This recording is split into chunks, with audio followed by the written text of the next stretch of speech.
Will Hurd, a Republican on the Intel Committee, who will be inside the hearing room. And, sir, thank you for your time today, and good morning to you.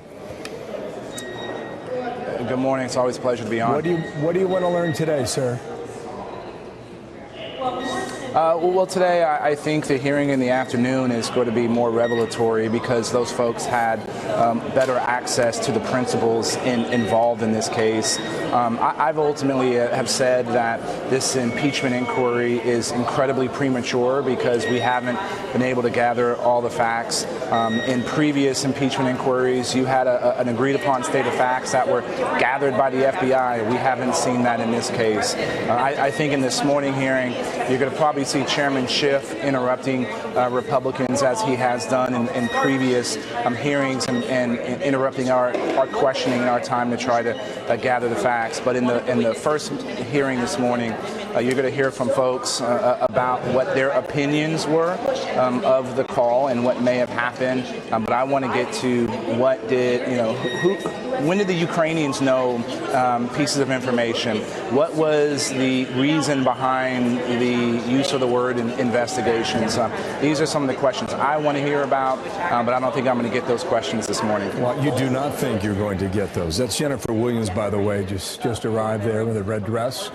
An aide to the Vice President, Mike Pence. She was with him in Warsaw back on the 1st of September during that meeting with Zelensky. She was also on the phone call on the 25th of July. Some of your Republican colleagues have said this has all been a waste of time.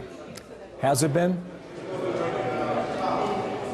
I think it's premature. I've said that when the whistleblower made his or her allegations, that there was things in those allegations that required investigation. I think Congress should use its investigative powers in order to understand that. But I don't believe the House Permanent Select Committee on Intelligence is the right forum to investigate this. None of these matters that we're talking about involve classified information or intelligence operations.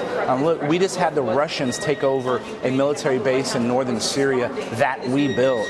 We have the Russians looking to buy the Venezuelan oil company in Venezuela. We have the Russians still trying to use disinformation against us. There's a lot of other areas that the House Permanent Select Committee on Intelligence should be using our oversight role and civilian oversight of the intelligence community.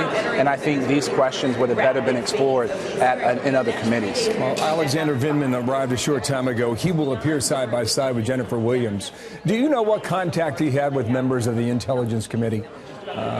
Community? I mean, you yourself being former CIA, do you know if he had direct contact with the whistleblower? I don't know that. I don't know the identity of the whistleblower. I think it's important for us to understand what contact the whistleblower did have, not just with folks in the intelligence community, but with the Intelligence Committee as well. We already know that Adam Schiff has not been accurate in his statements on his or his office's contact with the whistleblower. I think we can protect the whistleblower's identity. I think how we handle this whistleblower impacts whistleblowers in the future. But it is important, I've said from the beginning, that we should have the whistleblower come testify.